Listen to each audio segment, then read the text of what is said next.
अस्सलाम वालेकुम क्लास। आज हम बायो का चैप्टर नंबर 2 स्टार्ट करने लगे हैं जिसका नेम है बायोडाइवर्सिटी।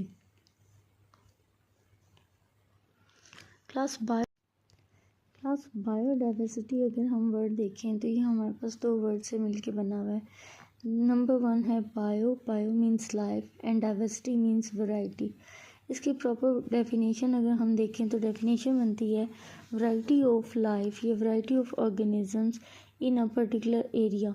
एक हम एरिया ले लेते हैं और हम कहते हैं कि इस एरिया के अंदर हमारे पास लाइफ की कितनी वैरायटी मौजूद है।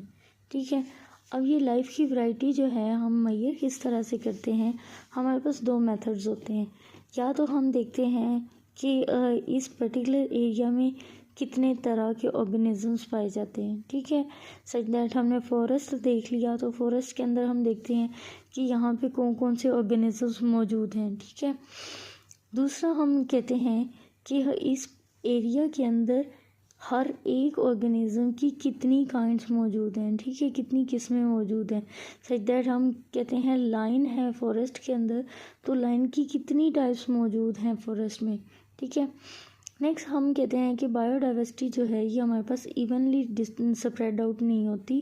कहीं पे हमारे पास कुछ एरियाज़ ऐसे होते हैं जहाँ पे बायोडाइवर्सिटी जो है वो हाई होती है और कुछ एरियाज़ ऐसे होते हैं जहाँ पे बायोडाइवर्सिटी जो है वो लो होती है।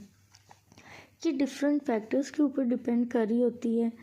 ठीक है, सच दैट क्लाइमेट, हमारा आबो हवा, एल्टीट्यूड, कुछ बायोडाइवर्सिटी जो हैं वो हायर एल्टीट्यूड के ऊपर पाई जाती हैं और कुछ डाइवर्सिटीज़ जो हैं कुछ वैराइटीज़ ऑर्गेनिजम्स की लोअर एल्टीट्यूड पे पाई जाती हैं। नेक्स्ट ये इसके अलावा सॉइल टाइप के ऊपर भी डिपेंड कर रही होती हैं। नेक्स्ट क्लास हमारे पास आ जाती है बायोडाइवर्सिटी की इम्पोर्टेंस। बायोडाइवर्सिटी जो है वो हमारे लिए डिफरेंट तरह से इम्पोर्टेंट होती है। फर्स्ट पॉइंट आ जाता है इकोसिस्टम स्टेबिलिटी।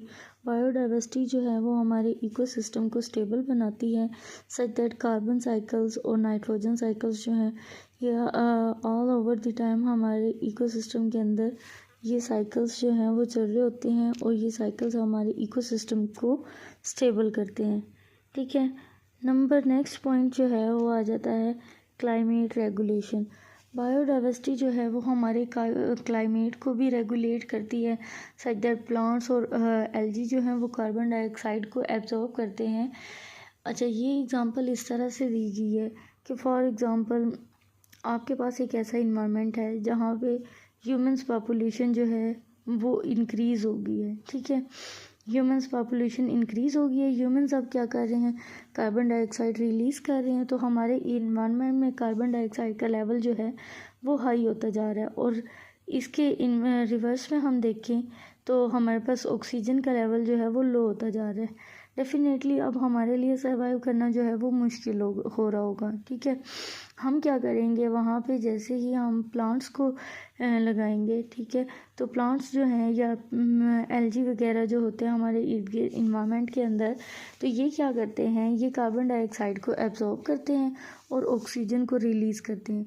जब ये ऑक्सीजन रिलीज़ कर रहे हैं तो ऑक्सीजन का लेवल हाई हो जाएगा और कार्बन डाइऑक्साइड जो है उसका लेवल मेंटेन हो जाएगा। इस तरह से ये हमारे क्लाइमेट को रेगुलेट कर रहे होंगे।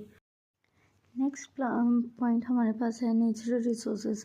बायोडाइवर्सिटी जो है ये हमारी नेचुरल रिसोर्स है।